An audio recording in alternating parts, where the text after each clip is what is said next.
অবশ্যই মানে আমাদের এই কষ্টটা যাতে বৃথা না যায়, একটু হলেও আপনাদের জাস্ট 1 সেকেন্ডের বিষয় একটা অন্তত লাভ রিয়েক্ট দিয়ে যান, আমরা অনেক খুশি হব। আর আসসালামু আলাইকুম। আসলে আমাদের ভিডিওগুলো সবসময় অনেকে কমেন্ট করে যে আমরা সবসময় জমি বাড়ি ভূমি বাড়ি এই জায়গায় নাকি ভিডিও করি। আসলে আমরা অনেক জায়গায় ঘুরি কিন্তু সেভাবে ক্রিয়েট করার মতো জায়গা পাই না। আর যেগুলো অনেক দর্শনীয় জায়গা আমরা সেখানে ঘুরে ঘুরে দেখছি, সেখানে অনেক মানুষের সমাগম থাকে, তাই আমাদের ব্লগগুলো সেখানে করতে অনেকটা সমস্যার মুখে পড়তে হয়। তাই আমরা আজকে মূলত আসছিলাম লাইনে, মানে আমরা চাচ্ছিলাম যে আমাদের এখানকার একটা ফুটেজ নেই। আর আমার পিছনে দুজন আছে, একটা হলো ভাগনা হয় আর একটা ভাই, ওরাও ভিডিও মেক করে। আমরা তিনজন একসাথে আসছি ভিডিও মেক করার জন্য। আসলে আসার পরে যেটা আমরা প্রবলেম ফেস করলাম আজকে, মূলত 1 নাম্বার প্রবলেম হচ্ছে আমাদের পাশে একটা জমি ছিল, এই জমিটা চাষ করলো, এর কারণে প্রচুর নয়েজ ছিল, আমরা ভিডিও বানাতে পারলাম না। আসলে এটা আমাদের দুর্ভাগ্য। আর দ্বিতীয়তে আমাদের যেটা প্রবলেম হচ্ছিল আজকে ভিডিও বানাতে আসার পরে, এখানকার মানে আবহাওয়াটা মানে পরিবেশটা অনেক সুন্দর কিন্তু কুয়াশাটা অনেক বেশি ছিল অন্য দিনের থেকে। আর আমার পাশেই মানে ওরা রিল বানানোর চেষ্টা করছে, আমরা কিছুক্ষণের মধ্যে এখান থেকে বিদায় নিব।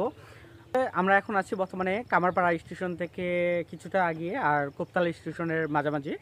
আমরা মূলত আসছিলাম ভিডিও মেক করতে, কিন্তু ভিডিও হচ্ছে না, আমরা চলে যাব সবার কাছ থেকে বিদায় নিয়ে। এখন এখান থেকে হয়তোবা আমরা এই রিলসগুলো আপনাদের মাঝে অন্য একদিন তুলে ধরবো। যারা আমার এই লং ভিডিওটি দেখবেন তারা অবশ্যই আমাদেরকে জানাবেন যে আমরা কিভাবে ভিডিওগুলো, আমাদের ভিডিওগুলো বেশিটা উন্নত পরিমাণ হবে, উন্নতির দিকে যাবে। আর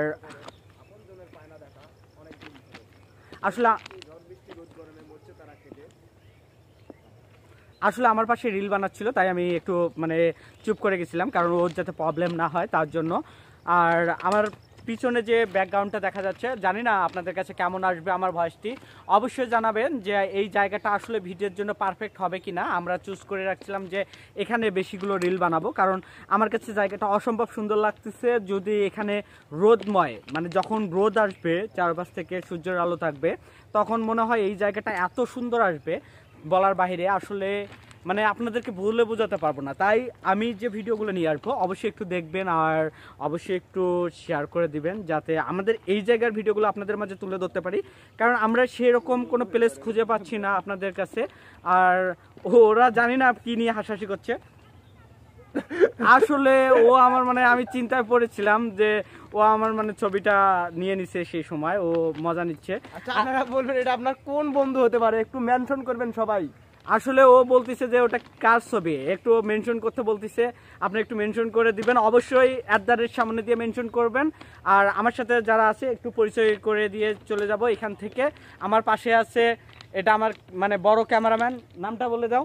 মোহাম্মদ জাকির হোসেন। আসলে ও অনেক সুন্দর, অনেক বেশি মানে ভালো ছবি উঠাতে পারে।